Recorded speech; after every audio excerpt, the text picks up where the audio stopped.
Inna lillahi wa inna ilaihi raji'un. Safuu du'a caaltu obboleessatu obboleettii fuudhee nuun jedha. Mee viidiyoo gabaabaa laallee walitti adeemnu salphina keessa jirra. Isinis obboleettii tiyya Sabrina Amin Haji jedhani. Eenyu maqaan kee? Sabrina Amin Haji. Anis Jaafar Amin Haji. Laal obboleeyyan lamaan isiin Sabrina Amin Haji inni immoo Jaafar Amin Haji obboleeyyan takkatu wal fuune jedhanii ka'aniit akka piraankii godhanii akkanatti oliin mana keessa deemee shirri jedhee waan hunda veellootti uffisee adda isii dhungatee kallacha isii jechuudha irra dhungatee harka isii qubee itti godhee dhungatee booda irra piraankiin hun jedha. Yaa jarana piraankiin akkanaan jira. Salphina piraankiin kana caalaa bareedaan ajandaan kana caalaa ittiin uumanii ummata ittiin harkifatan yookaan kastamara yookaan dambanyaa ittiin baafatan hin jiru. Salphina safuu akka amantiittis akka aadaa sabaatittis kana abbootiin gadaa abbootiin amantii seerri biyyattii ni gaafata. Yoo tarii biyya san keessa jiraatu waan ta'eef keeyyata seera Itoophiyaa keessa jira waan ta'eef wanti akkana safuu sabaatiif aadaa sabaa cabsu kun waan hedduu nama rifachiisu waan hedduu nama coraa ilma namaa kan irratti mee ilma namaa kamtu obboleettii ofii addarra dhungata ilma namaa kamtu obboleettii qubee itti kaaya. Yaa jarana waan dalaynu dhabne waan akkana kana kadalannuuf salphina wallaahi billaahi salphina amantii kam keessa hin jirre.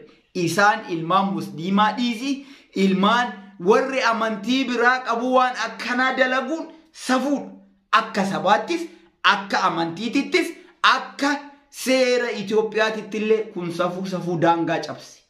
Safuu keessallee seeratu jira seeratu si gaafata. Seerri tokko fakkeenyaaf seerri Itoophiyaa dubartiin dubartii waliin ciisu dhiirti dhiira waliin ciisu ni dhoorga. Safuu waan ta'eef kunis safuu akka saniin garaagarummaa hin qabu. Namni kun nama obboleettii ofii waliin ciise malee akka biraa ta'e natti mul'atu. An akka kiyyatti jechuudha. Akka waan obboleettii waliin ciiseeti malee akka biraati miti jechuudha. Borullee haadha isaatiin wal fuudhee yookaan haadha tiyya waliin ciise jedhee piraankii nu godhuuf immoo wanni akkana akkami akkana ta'a.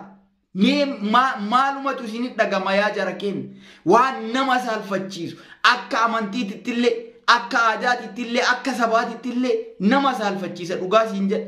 Mee viidiyoo shirri inni mana keessa waliin jedhu ka inni bakka waa'ee aruuza qopheeffatee waan hunda qopheeffatanii akkas waliin ta'an mee waliin haa laallu salphina.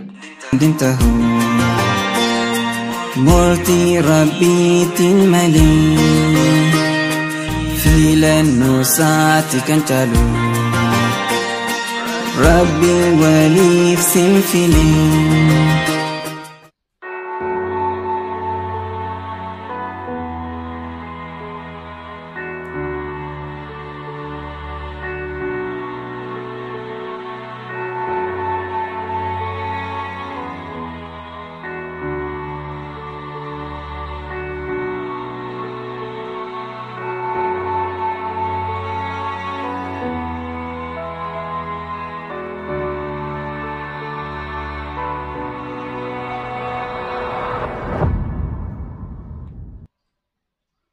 Argitan mana keessa shirrooliin jedha abaaboo kennitiif qubee harka rakkaaya adda isee irra dhungata harka isee akkana akka haadha warraa isaa taatee dhungata. Mee kana waliin ciisuu malee yoo waliin ciise malee akkamitti kana caalaa wanni biraa ni jira. Salphinni safuu obboleettii ofii waliin yoo akkana ta'u maaltu isa dhagama. San qofaa miti mucattiin tun boru heerumti. Yaa sabaa mucattiin tun boru heerumti. Boru ka heerumtu sun ka bira dhayxu sun maal jedhaan hiree isiitiin maaliif gufuu ta'a? Ati barta obboleessa keeti wajjin akkana taate waan biraas godhuu hin ooltu hin jedhuuni namni kun.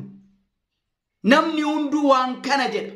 Mee akkamitti safuun kana caale hin jira? Wallaahi nama kana seerri gaafachuu qaba. abbootiin amantiitis gaafachuu qabdi. Biyyis gaafachuu qaba. Seerris gaafachuu qaba. Kana caalaa salphinni hin jiru. Safuu saniyyuu loqoda ummata kabajamoo Harargeedhaa dubbata. Harargee jechuun ummata amantii ufiititti, aadaa ufiititti du'u.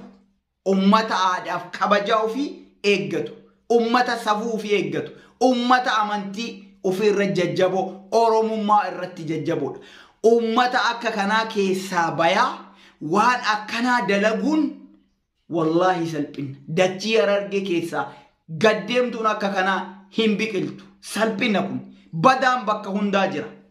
Namni akka kanaa biyya akka ajaa'ibaatti diinii rabbii qabdu, biyya akka ajaa'ibaatti hayyoota amantii hedduu ummataaf sabaaf gumaachite keessaa namni gadheen akkanaa bahuun salphina. Ani immoo kana ajaa'ibe. Namoota isa jala dheexanii maasha Allah congratulation jettan. Yaa jara namaal jechuu obboleettii tee baga fuute jechuudha. A'udhu billahi minash shaytaanir rajiim. Wallahi kun du'aan ala garaagarummaan qabu. Waan akkasiisan dalaguurra du'uu wayyu moo ajandaa biraa dhabe. Ajandaan dachii tanarra guutuudha. Baay'ee bara ajandaan waan biraa godhee waan biraa waan saba kan prank ittiin godhoo kan waan YouTube isaa ittiin guddifatuun dhabe. Baay'ee dhabar wanni dalaganii ittiin guddatan waan akkana nama rifachiisu kana dalaguun maali? Rifannoo biraati miti bar rifannoo waan biraa yoo dalayde homaa miti. Rifannoo safuu cabsiti, ta'aadaa cabsiti. Waan akkanaa kana nama shororkeessuun kun hedduun ulfaatu. Inni silaa ilma musliimaatiin maqaan jara lachuutu maqaa musliima qulqulluu fakkaata. Garuu hojiin isaanii hojii musliimaatiin takkuma waan ol fakkaatu miti. Salphina wallahi irraa aakiraati.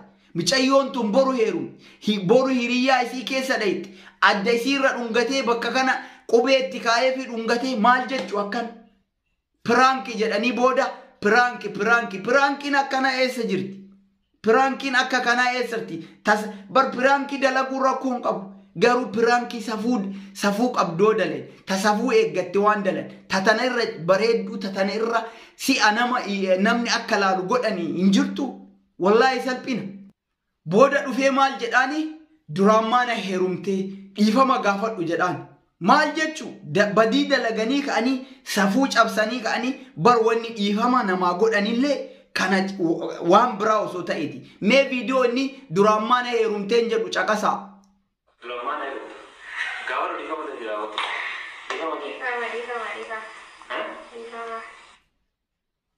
hin saalfatanii isaan lachuu gadi yaa'anii duraan maana heerumte dhiifama gaafadhu. Anillee boru nama ajjeeseet gadi bahee yookaan waan kana caalaa safuu cabse gadi bahee dhiifama jedhaan duraan maana heerumte isinillee ilkaan irratti du'e ta hidhiin irratti duduute ta coraa namummaan qabne dhiifama. Maal jechuu dhiifama akkana dhiifama waan ni beekaa dalagan tokko dhiifama jechuun ni danda'ama. Wanna badii dalayde tokko nama ajjeestee ka boru abbaa feete ajjeeftee dhiifama godhuu ni dandeetta jechuudha. Wallahi billahi wanni akkana iman ta'u waan safuu namaa cabse, waan aadaa namaa cabse, waan aadaa sabaa cabse, waan aadaa biyyaa cabse. Yoo seerri ka jiraatu ta'e namni kun seeraan gaafatamuun dirqama.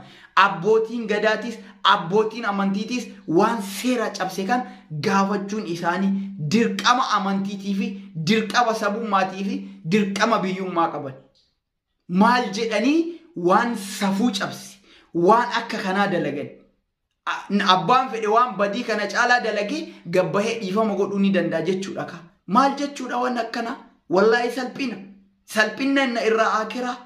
Wanna biraa wanna waan baay'ee dalaguun ni danda'ama. YouTube kanarratti waan baay'ee dalaganii ija ummata argachuu ni danda'an. Garuu waan safuu cabse kan waan akkana si'a keessa nama galchuu kan namni maal jedhee dubbata? Namni maal jedhee dalaga?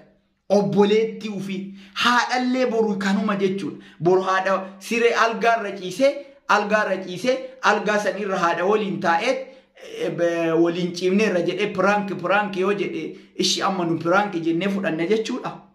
Ammayyuu ka obboleettii ufii hojii dalage kana piraank kan inni jedhu kana piraank jennee fudhanna sammummaan kenna nuu fudhata.